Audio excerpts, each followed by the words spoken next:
बिस्मिल्लाहिर्रहमानिर्रहीम। अस्सलाम वालेकुम नाज़रीन, मैं हूं फ़याज़ महमूद और आप देख रहे हैं फ़याज़ महमूद यूट्यूब चैनल। इस वक्त मैं इस्लामाबाद हाई कोर्ट में मौजूद हूं क्योंकि इस्लामाबाद हाई कोर्ट से नूर मुक़द्दम कत्ल केस से मुतल्लिक एक अहम पेशरफ्त है और ये उस वक्त पेशरफ्त सामने आई है जब चार्ज फ्रेम होने में सिर्फ 24 घंटे से भी कम वक्त रह गया था। यानी कि कल 14 अक्टूबर को एडिशनल एंड सेशन जज अता रुवानी साहब ने नूर मुक़द्दम कत्ल केस में 12 मुल्ज़िमान पर चार्ज फ्रेम करना था और उस हवाले से 7 अक्टूबर को ये अहकामात जारी किए गए थे। लेकिन अब जैसे ही ये वक्त कम रहा और 24 घंटे से भी वक्त कम रह गया तो इस्लामाबाद हाई कोर्ट में थेरापी वर्क की जानिब से एक दरख्वास्त आ गई। थेरापी वर्क्स के जो ताहिर ज़हूर हैं उन्होंने उस फ़ैसले को चैलेंज कर दिया।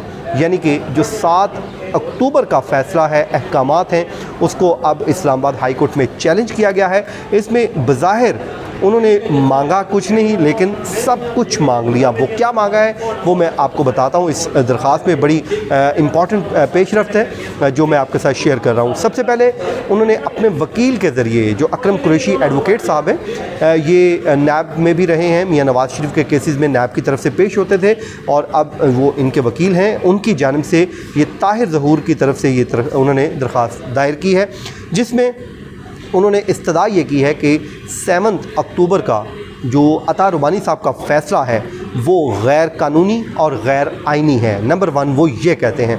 नंबर 2 उन्होंने अपने दरख्वास्त में लिखा है कि उसके मतन में कि 7 अक्टूबर के फ़ैसले में कोई मुनासिब वजह नहीं बताई गई और उनकी जो दरख्वास्तें थीं उनको डिसमिस कर दिया गया।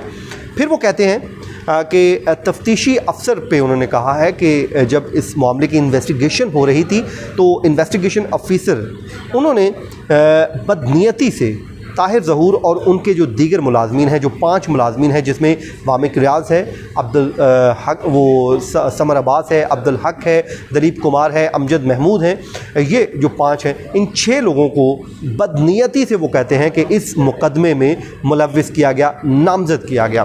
फिर वो ये कहते हैं कि ताहिर ज़हूर और उनके ये जो 5 मुलाजमीन हैं, मजमूई तौर पर ये 6 जो मुल्ज़िमान हैं, ये अब भी मोस्ट वैल्यूएबल इस्तग़ासा के गवाहान हैं, प्रोसिक्यूशन के गवाहान हैं। यानी कि वो ये समझते हैं कि उन्हें गवाह होना चाहिए था। इनको गवाह रखने की बजाय पुलिस ने इनको बदनीयती से अपना उसमें मुलव्विस कर लिया, मुकदमे में मुल्ज़िम नामज़द कर दिया और जिसके बाद जो चालान जमा आया तो उसमें भी उनको नॉमिनेट कर दिया।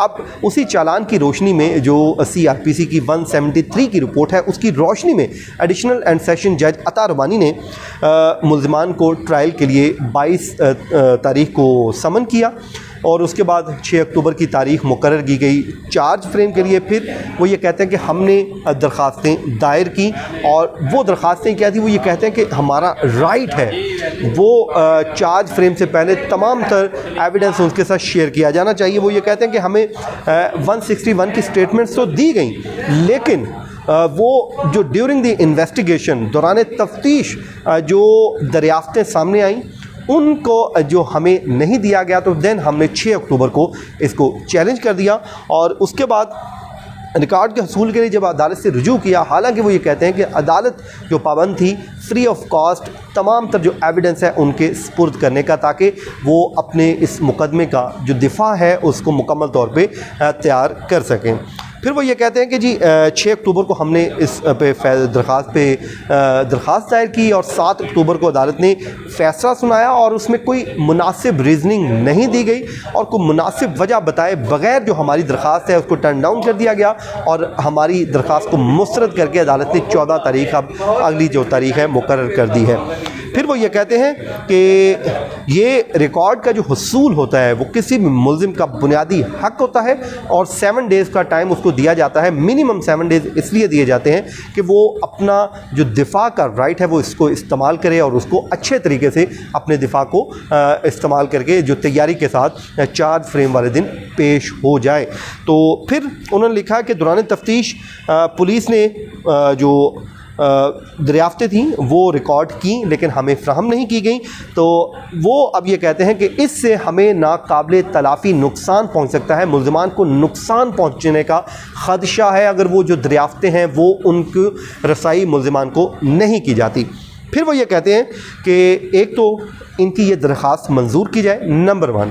दूसरा वो ये कहते हैं कि 7 अक्टूबर का जो एडिशनल एंड सेशन जज हैं अता रुबानी साहब, उनके फ़ैसले को कलअदम करार दिया जाए। नंबर 2, वो उस फ़ैसले को गैर आइनी और गैर कानूनी करार दिया जाए। नंबर 3 हो गए। उसके बाद वो ये कहते हैं कि जो दस्तावेज़ात हमने मांगी थी वो अदालत को हुक्म दिया जाए कि वो हमें फ्राहम की जाएँ, ये उन्होंने इस्तदा की। फिर वो ये कहते हैं कि जो 7 अक्टूबर का फ़ैसला है उस पे अमल दरामद को रोका जाए, ऑपरेशन को जो उसका ऑपरेशनल उसको रोका जाए। वो क्या फ़ैसला है? वो फ़ैसला ये है कि जी 14 अक्टूबर को आप पे चार्ज फ्रेम किया जाएगा और जो दरख्वास्तें जो रिकॉर्ड था आपको देना था वो दे चुके हैं। तो मतलब वो ये चाह रहे हैं कि जो फ़र्द जुर्म की कार्रवाई है इस्लामाबाद हाई कोर्ट उसको रोक दे।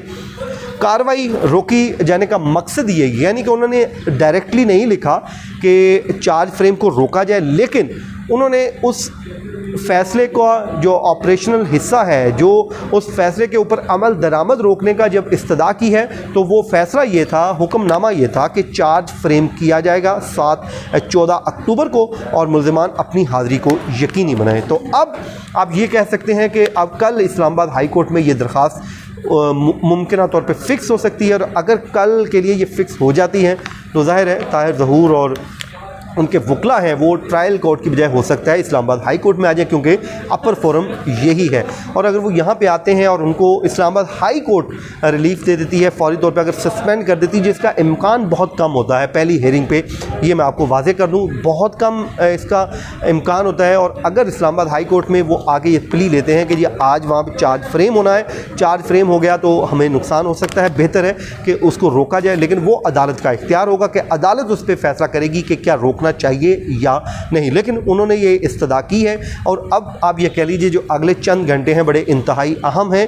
अब कल क्योंकि 8:30 बजे अदालत का वो टाइम है, वहाँ पे चार्ज फ्रेम के लिए तारीख मुकर्रर है और साथ ही साथ आज यानी कि ये 7 अक्टूबर को फ़ैसला आया तो आज 13 अक्टूबर को उन्होंने इस फ़ैसले को चैलेंज किया और कल के लिए उनकी दरख्वास्त होगी या कोशिश होगी कि हर सूरत अब ये कल फ़िक्स हो जाए। और आपको याद है आगे पीर को सुप्रीम कोर्ट ऑफ पाकिस्तान में 2 मुल्ज़मान की जो है ज़मानत की दरख्वास्त भी है। और अब जो इस्तगासा है या कंप्लेनेंट साइड है वो ये चाहेगी कि हर सूरत ट्रायल जो है शुरू हो जाए और कल ही चार्ज फ्रेम हो ताकि ट्रायल शुरू हो। और इधर से ज़ाहिर है ये अपना जो राइट है इनका वो इस्तेमाल करेंगे और देखते हैं अब इसका फ्यूचर क्या होता है इस दरख्वास्त का। लेकिन ये अपडेट थी आपके साथ मैंने शेयर कर दी।